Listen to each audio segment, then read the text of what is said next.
Labis na nagdadalamhati ngayon ang showbiz sa pagpanaw ng veteran actor na si Ronaldo Valdez. Narito ang mga naging reaksyon ng ilang mga celebrities sa kanyang pagpanaw. The Philippine Showbiz List presents reaksyon ng mga taga-showbiz sa pagpanaw ni Ronaldo Valdez. Gary Valenciano. Bagamat hindi nabigyan ng pagkakataon si Gary na makatrabaho si Ronaldo, ipinaabot niya ang malalim na paghanga sa kahusayan ng aktor sa kanyang sining at sa kanyang nakakabilib na mga katangian bilang tao. Nais ng kapamilya singer na mahanap ng kaluluwa ni Ronaldo ang kapayapaan at magkaroon ng paghihilom sa puso ng kanyang mga naiwang pamilya at mga mahal sa buhay. Mensahe ni Gary, "You are one person who I love to watch. Your authenticity never failed to move me. Thank you, Sir Ronaldo Valdez. I never had a chance to work much with you, but in those few moments I spent talking with you, it made me feel blessed to know that I got to meet someone like you. Rest in His peace, sir. I know His embrace will always keep you smiling." Vilma Santos Recto.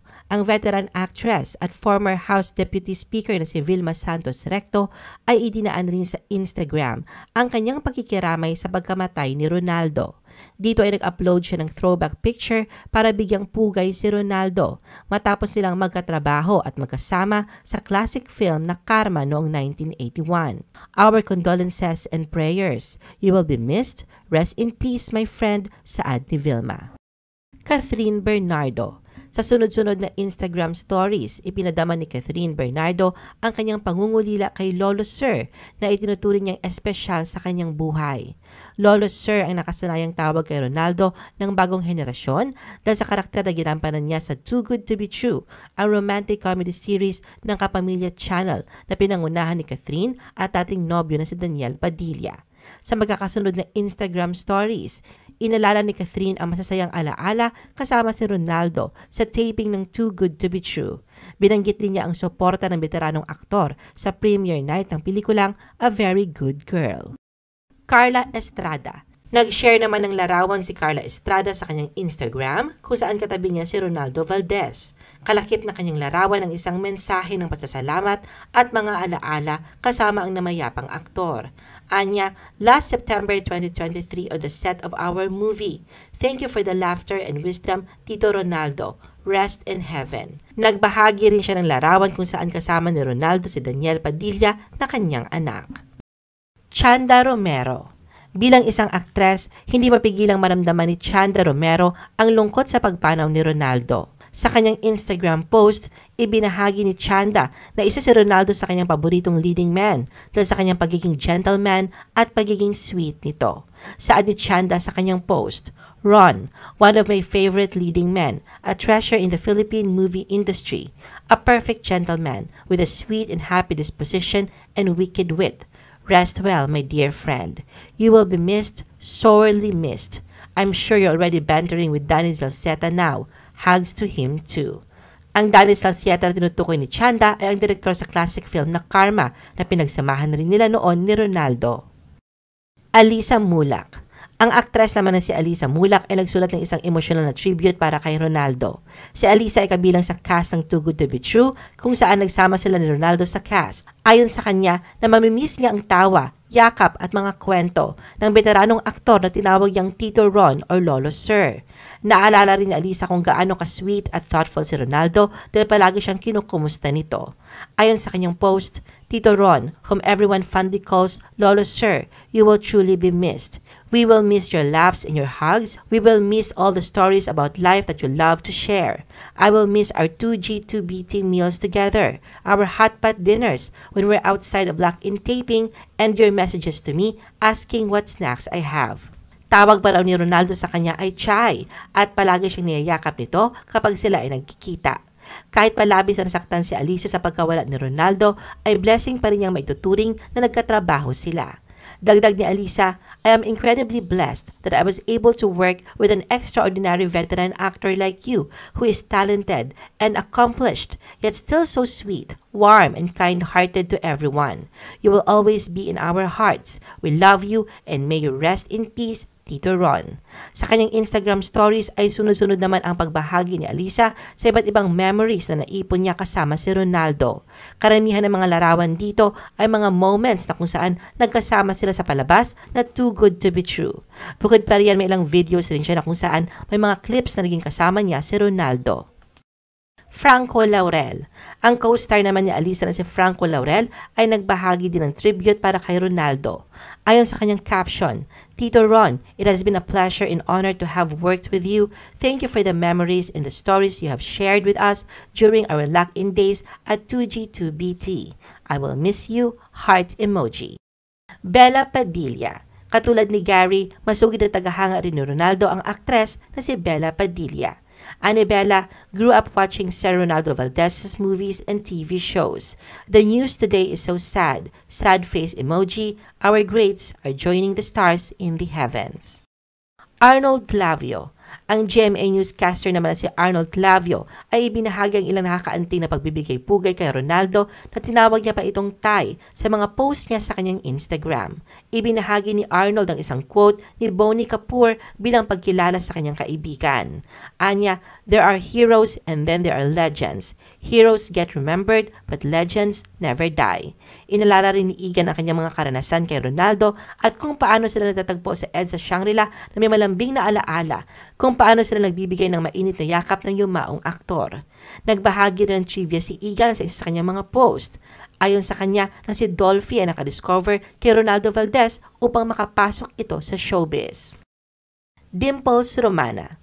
Ang aktres na si Dimples Romana ay inalala ang kabaitan ni Ronaldo sa pamamagitan ng mga throwback pictures nang magkasama sila sa isang episode ng drama anthology na Maalaala Mo Kaya. Sa pagbahagi ni Dimples, nagbago ang kanyang pananaw sa buhay dahil sa pagkakaroon ng pagkakataon na makasama at makatrabaho ang veteranong aktor. Kalakip ang throwback pictures nila ni Ronaldo ayon sa caption ni Dimples na may mga tao raw na sadyang makapagpabago ng pagtingin mo sa buhay. Tatatak sila sa iyo hanggang sa huli at kailanman ay hindi mo sila malilimot. Ito raw ang nangyari kay Dimples at sa lahat ng napakaraming nagmamahal kay Ronaldo. Taong 2009 raw na magkaroon ng pagsubok sa buhay sa personal at bilang aktres si Dimples. Ito raw ang panahon na parang pagod na siya, lost at broken. 2 araw lang kanilang taping ng MMK noon, ngunit numbalik raw agad ang kanyang pananampalataya sa buhay, sa love at ang kanyang passion sa pag-arte. Dagdag pa ni Dimples na si Ronaldo ay puno ng saya sa buhay at gratitude. Ang ngiti raw niya ay nagpapatingkad sa set. Bahagi na kanyang caption, Your warmth melted everyone's hearts. You have that gift, and I will always be grateful po for all the learnings, the laughter, and the lessons that came with lots of smiles and realizations and super tight hugs. Ayon kay Dimples na sobra ang lungkot na naramdaman niya sa pagkawala ni Ronaldo, ngunit plano niyang gawing matatag ang sarili tulad ng itinuro sa kanya ng aktor noong magkatrabaho pa sila. Annie Dimples, my heart is broken but will never be disheartened. For you, Lolo, taught me to brave the huge waves of life with the spirit of a warrior whose armor is not made of steel but it is made of love, the kind that endures all and conquers even the darkest of days. Sa huli, sinabi ni Dimples na pumanaw man si Ronaldo, ang alaala at legacy nito bilang isang magaling na aktor ay hindi maglalaho kailanman. Jake Ejercito. Ang aktor naman si Jake Ejercito ay nagbahagi sa kanyang Instagram stories ng isang larawan kung saan nagkasama sila ni Ronaldo sa isang palabas. Kalakip na kanyang larawan ng isang kalapate na nagsisimbolo ng kapayapaan. Ina Raymundo. Hindi naman mapigilan ni Ina na sariwain ang kanyang mga alaala kapiling ang veteranong aktor. Sa kanyang Instagram stories ay nagbahagi si Ina ng larawan kung saan kayakap niya si Ronaldo. Kalakip na kanyang larawan ay madamdaming caption ni Ina para sa late veteran actor. One of the sweetest and greatest veteran actors I've worked with. It was an honor to be your Olivia. Rest in peace at Tito.Ron.Valdez. Sherilyn Reyes Tan. Labis ang lungkot ng versatile actress na si Sherilyn nang makumpirma na pumanaw na si Ronaldo. Si Sherilyn na nakatrabaho si Ronaldo sa sikat na kapuso sitcom na Bahay Mo Ba To, kung saan siya gumanap bilang si Nene Muling Tapang. Sa kanyang tribute sa Instagram, ipinakita ni Sherilyn ang ilang screenshot mula sa episode ng Bahay Mo Ba To. Post ni Sherilyn, Tio Nene, Tay, Tito Ron, salamat ang nagkaroon ako ng pagkakataong makatrabaho kayo ng ilang taon. Makasalubong kayo sa mall na napakaraming beses.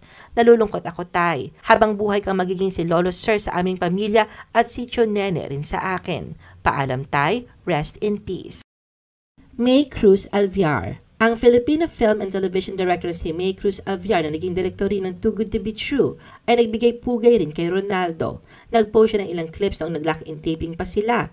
Banding kasama ang ibang cast, nag-prepare para sa susunod na eksena at ang candid moments ni Ronaldo habang nag-iisa. Ariel Rojas. Ang meteorologist at weather reporter na si Ariel Rojas ay inilarawan si Ronaldo na among the best and most prolific actors of Philippine cinema. His swan song, Too Good to Be True, showcases range and versatility. We'll always remember him as mahal na konde in Sedi ang Munting Prinsipe. Rest in power, Lolo Sir. Film Development Council of the Philippines. Ang National Film Agency naman na Film Development Council of the Philippines ay nagbigay rin ng tribute para sa namayapang aktor. Ayon sa kanila, nalubos silang nakikiramay sa pamilya at mahal sa buhay ni Ronaldo Valdez. Dagdag pa nila sa kanilang Facebook post, ang iyong kontribusyon sa industriya ng pelikulang Pilipino ay mananatiling nakatatak sa aming puso. I-post ang inyong comments at reaction sa baba. At huwag kalimutan na i-like at i-share ang video na ito. Gusto mo pa ba ng ibang showbiz videos? Panoorin ang aming iba pang top viewed videos. Para sa aming mga YouTube viewers, pumunta lang sa description ng video na ito o i-click ang link sa itaas ng screen. Para naman sa mga Facebook viewers, ay maaari ninyong hanapin ang mga link sa comment section ng video. I-follow nyo din kami sa Facebook at mag-subscribe sa aming YouTube channel. Thanks for watching!